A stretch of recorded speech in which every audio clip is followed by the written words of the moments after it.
In a recent video, 21 grocery foods that make fat loss easy, some people lashed out in the comments because the foods in that video were processed.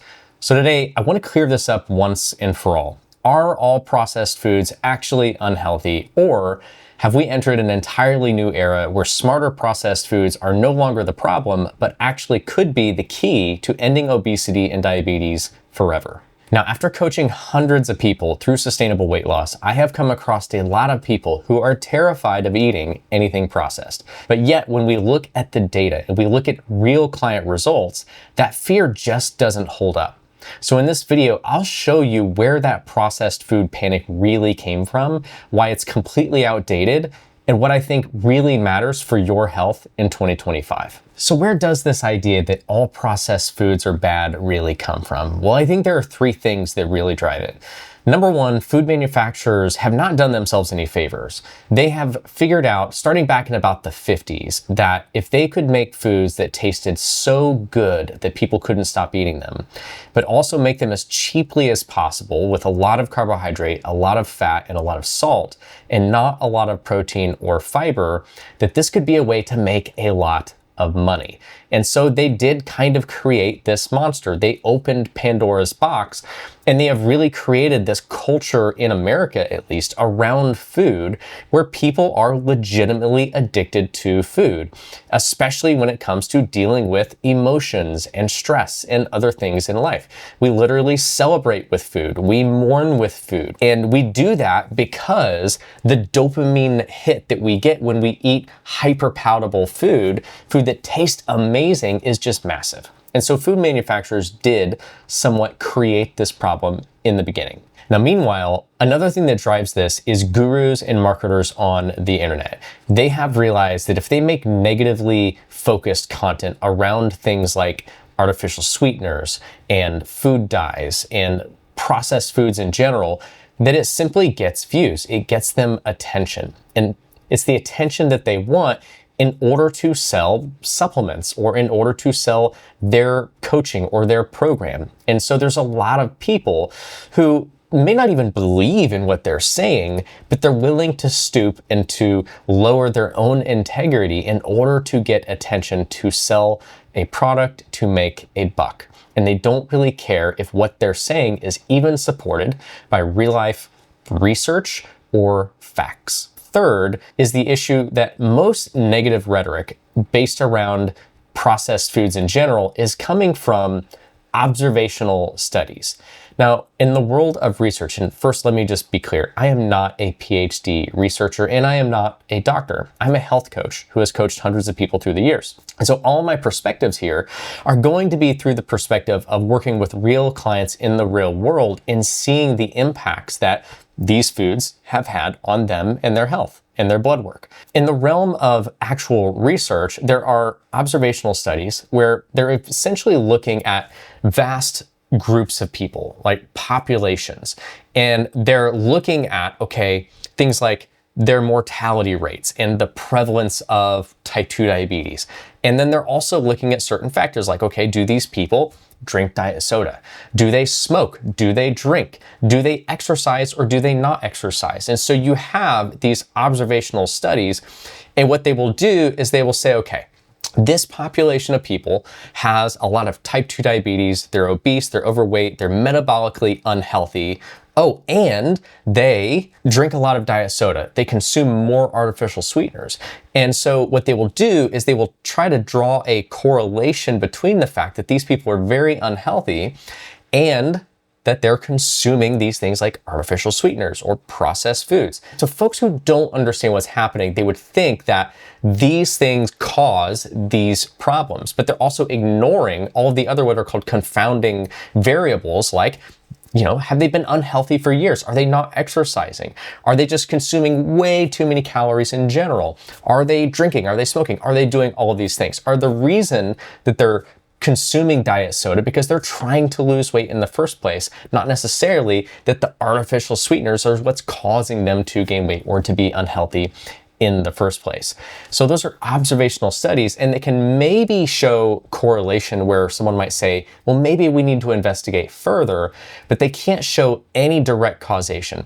The only way that we could actually see something like a direct causation would be if we actually did like an actual trial, an actual blinded or, a gold standard trial where we actually took a group of people and we controlled all the variables and we really controlled everything to the point where we could see that this variable led to this outcome. And there's just really not any research that I'm aware of out there in the world that supports that. So these are the three main things that are really driving this perception that all processed food is bad. Now, here's the thing. We have now entered into a new era of better processed foods. Companies like Quest Nutrition or Legendary Foods and a bunch of other companies in the world are starting to pioneer a new era where they have figured out there is a lot of money to be made by sort of going into a complete opposite direction of what they've been doing in the past. In the past, they figured out they could make foods with tons of carbohydrate, tons of fat, tons of salt, not a lot of protein, not a lot of fiber, and they could get people almost addicted to these foods. And because they were cheaper to make, they could make a lot of money. They could sell a lot of these. But now certain companies are figuring out, okay, wait, it also works if we make foods that are high protein, high fiber, very, very low carb, very, very low fat, very, very low calorie.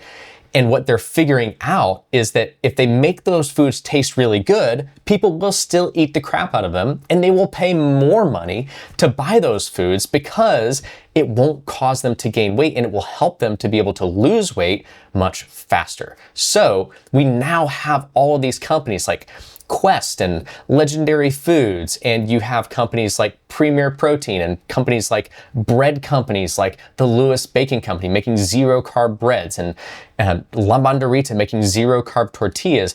Companies have figured out, holy crap, there's actually money to be made here and we don't have to kill people or ruin their health to do it. And because of that, the products that are out there on the market are getting better and better. And some of them are actually really, really enjoyable now. Now, don't get me wrong, there's still a lot of health food products out there, zero carb, low calorie products that taste like garbage still. There's tons of them out there, but there are more and more products on the market now that actually taste really good. And they are very low calorie, very low carb, very low fat, very high protein, very high fiber. And these are allowing people to actually be able to lose weight for the first time. They're making weight loss actually achievable for a lot of people.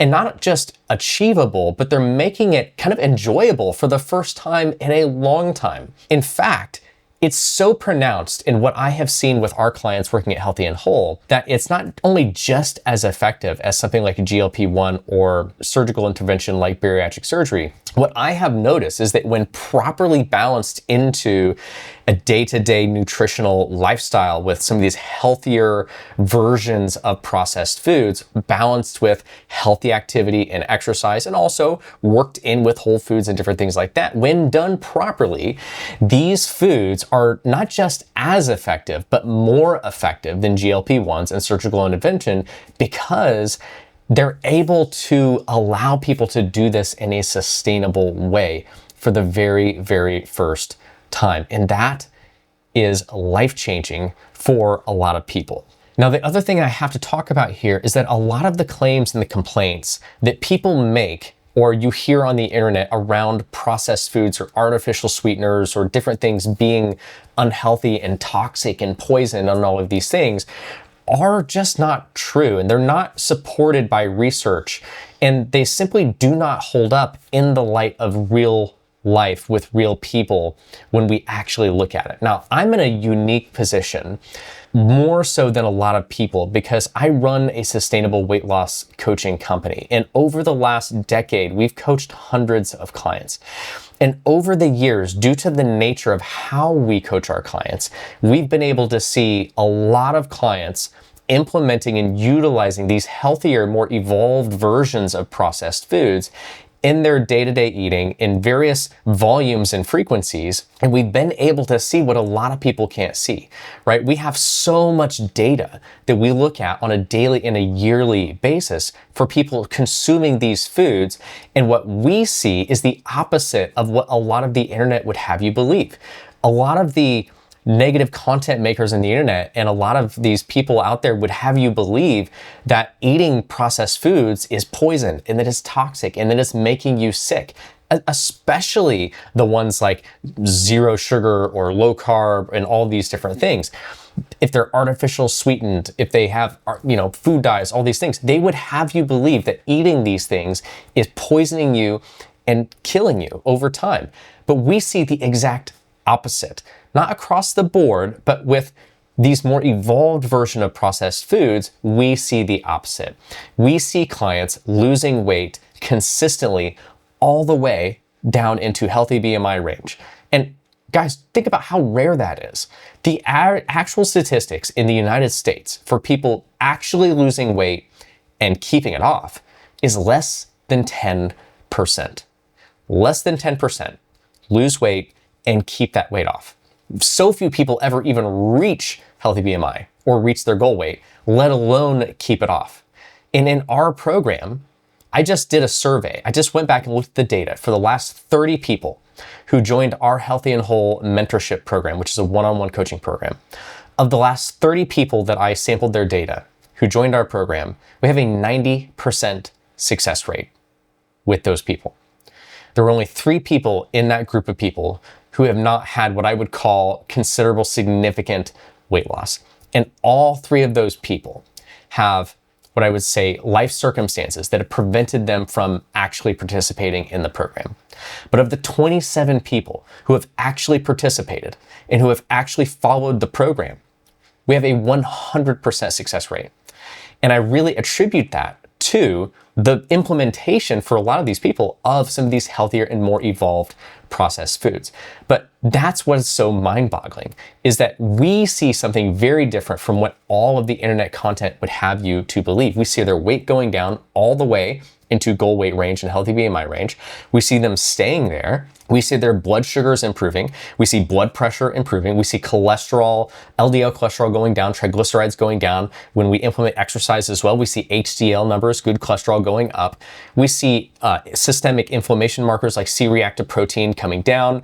We see virtually every marker possible improving for the most part. And really the only negative, the only thing that we've been able to observe across all of these clients and across all of this data when it comes to implementation of processed foods as a tool in the diet is with a relatively small percentage of people, I would say maybe 10 to 15%, who do obviously have an allergy or an insensitivity to one thing or another, whether it's a dairy insensitivity or a gluten insensitivity or something like that. There are some people who have an additional or a heightened sensitivity to, say, artificial sweeteners.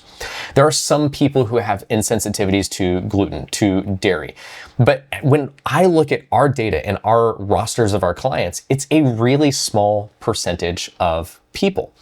And so when I hear people say that processed foods are poison, that they're toxic, that they're killing you, that they're junk, that they're trash, garbage, all that stuff, I have a really hard time with that viewpoint because what I see in our data is the exact opposite. And to me, when I see people in a balanced way, balancing these healthier, more evolved versions of processed foods in with whole foods, fruits and vegetables, and with exercise and different things like that, and I see their whole health improving, I think it's really hard to say that these things are toxic. So in fact, I would say that is the definition of a healthy food. If we can implement it into a diet that creates a healthy outcome, then I would say that is a win. Now, I made a really bold statement in the opening of this video when I said that I actually believe that processed foods could be the key to actually fully reversing the obesity and the diabetes epidemic and the metabolic health crisis that we have in this country. And here's why I believe that to be true. Number one is that there is a very harsh reality that we have to acknowledge, and that is that we have already opened up Pandora's box when it comes to exposing our population to foods that are extremely good tasting processed foods. It's woven into our culture around food to love and enjoy these foods. There are some people in the world, I would argue probably 10% or less, who don't care about that. They just are totally okay to eat whole foods only, and they don't have that thing in them that makes them want to or crave those foods. But it's such a small percentage of the population. Most of us have grown up eating certain foods that we just really, really enjoy, and we don't necessarily have the desire to completely obliterate processed foods from our diet and to go all the way back to eating nothing but a whole foods diet. And I think believing that the entire population is going to go back to eating only a whole foods diet, I think is pretty short-sighted. I think it's, not only do I think it's short-sighted, I think it's insane. I think that if you think that the entire population is going to go back to eating nothing but a whole foods diet, you're insane, because that is not going to happen. You will never, ever, ever get that happen. And if it won't happen, then why are we even discussing it as a tool to try to reverse the obesity and the diabetes epidemic? If we cannot and won't be able to reverse the cultural momentum around food with going back to a whole foods only diet, well, then the only rational thing to do would be to lean into what has already happened. And what has already happened is we've already opened up Pandora's box. People love processed foods. They love the convenience of them. They love the ability to go through a fast food drive-through, or to go into a gas station and to pick up a package and open it up and eat it. They love to be able to go into a restaurant and have really, really good tasting food. Because the culture is already there, rather than try to resist and drag the entire population back to eating nothing but whole foods when they simply don't want to, maybe we lean into it and we say, okay, let's get these food manufacturers fully on board. Let's let them make all the money. Let's get them to lean into low carb, lower fat, higher protein, higher fiber foods that taste just as hyper-palatable as Oreos and Chips Ahoy and Doritos and all that stuff. And let's balance them in, continue to balance them in with whole foods and fruits and vegetables, and get the population exercising, and boom, this is where, just like you see in our program, 90% success rate with the last 30 people that came through, 100% success rate of the 27 of those people that actually participated. That's insane to be able to have that level of a success rate when the rest of the industry is less than 10%, because they're pursuing this outdated whole foods only approach that is simply not compatible with our culture and with people the way they like to live their lives today. When I think about people in the world like Elon Musk or Jeff Bezos or some of these other people that are titans of industry, and they're actually pursuing population level change in the world, and I ask myself, how would they think about something like solving the obesity epidemic or solving the diabetes epidemic? They're going to look at this and they're going to say, okay, in order to solve this at a population level, we can't just try to come up with a solution that's going to work for smart people. We have to acknowledge the fact that there are a lot of populations in the world who are going to really struggle with eating a whole foods only diet. They don't know how to cook. They don't know how to do things. And quite frankly, there's a huge population in the United States who couldn't even learn to do these things, right? We have people who are mentally disabled. We have people who just from an income level couldn't do it. There are limitations that we have to acknowledge. We have what are called high conscientiousness people who have a level of high conscientiousness, meaning they're higher IQ, they're able to learn, they're able to develop skills, they're able to learn how to cook, they're able to do all these things, they're able to have better impulse control with food, they're less emotionally reactive. Those people are the people that go out there and they become coaches, and no matter how hard it is, they figure it out. They're the less than 10%. And then you have about 80% of the world who is, just normal conscientiousness, right? Like they're not super smart or super controlled. They're not, mentally disabled. And those people, if they learned how to do it properly and they properly implemented these strategies, they're able to be very successful. But we have a lot of people in the world, I would argue probably 10 to 20% of people in the United States, who they just haven't had the education. They're not in a position to get the education. They don't have the resources. And so for those people, trying to get them to a place where they can fix their obesity or fix their diabetes with these highfalutin, whole foods only, approaches is just not going to work. Instead, we have to think about what solutions could we implement through the use of evolved processed foods that would allow a mentally retarded person who cannot produce their own foods to eat even uncontrollably, right? And to not gain weight or to negatively impact their health. And that is where the whole concept of calorie density comes into play here. Because if you think about it, calorie density, the lower the calorie density of a food, the more of that food we can eat before we are negatively impacted by the caloric intake, right? And so there is a threshold at which when you can lower the calorie density of a food low enough, a person cannot physically overeat it in such a way that it would negatively impact them. And I actually see this in our program all the time. I just had a meeting with a client today. She's doing amazing. When she came into our program, she was super frustrated and she was pretty skeptical even that it was even going to work because she had done everything and she just could not lose weight. And today I did a check-in with her and she's making amazing progress. And she made a statement. She said, Matt, it blows my mind the fact that I'm losing weight for the first time. And when I think about how many calories I'm supposedly eating every day, it's less than I've ever eaten before. In fact, she said, I've had trainers and doctors in the past who told me that me eating this few calories was incredibly unhealthy and damaging to my metabolism. She said, but I never lost weight with them. She said, I'm losing weight with you. And not only am I losing weight with you, I don't feel hungry. I feel satisfied. My energy feels great. I feel better than I have in years. And I said, it's because of the calorie density of your food. You're getting low calorie food, so you can eat more of it, but you're getting way more protein and way more nutrients and way more fiber than you ever were before. And it clicked for her. And she's like, oh, I get it, Matt. Right? And this is what I'm talking about from a population level solution of why we should not lean away from healthy processed foods. We should lean into them. We should let food manufacturers and encourage food manufacturers to take this and run with it. Make the best tasting products, chips, whatever, you name it. I don't care. Make it high in protein, low in carb, low in fat, to the point where even if someone did overeat it, they would struggle to gain weight. And that is where we will actually see this moving the needle on a population level somewhere in the future. So I know that was a whole other rant, but I feel very passionately about this concept. And so I just wanted to share it for the first time here with you guys. Now let's get to the bottom line here. Number one, always do your own research. Just do your own research. Don't just get onto YouTube and watch videos like this one or all those other videos where people are trashing, processed foods, or videos like mine where I'm just sitting here saying, you know what, I think they're actually the solution. I want you to go out and actually do your own research. But I don't mean do your own research, just watch videos, because that's not research, okay?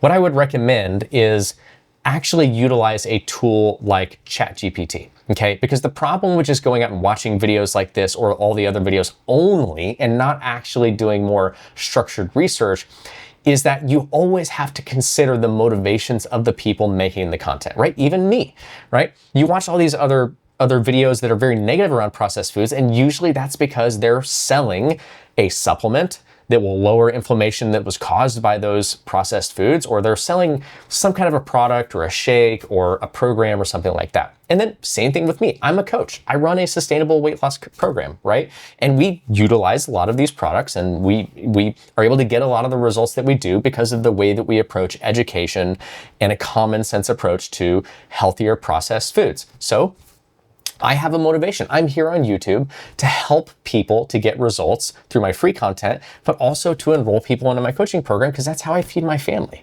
right? So you have to keep that in mind when you're consuming content, so that you're not just consuming content that is being put out by people to benefit them, but you're also trying to do your own research with something like ChatGPT. You can get into ChatGPT and say, you know what, give me based on all of the research, say, tell me if there is actual research to support that artificial sweeteners cause cancer, or that this or the other.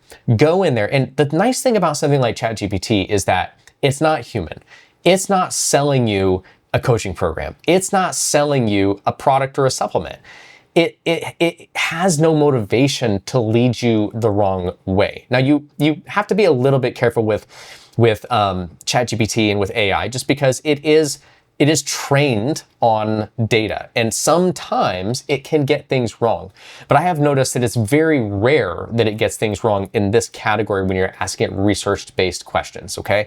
So if you really want to know, let's say you watch a video like this one, or you watch a video about artificial sweeteners causing cancer, or whatever it might be. Get onto ChatGPT and ask it that question. Say, hey, I saw a video that said this. Is this actually supported by research, or is this just marketing? See what it says. And I don't know. Maybe I'm wrong, but from what I've been able to research and what I've actually seen play out with my clients in real life, I don't see that.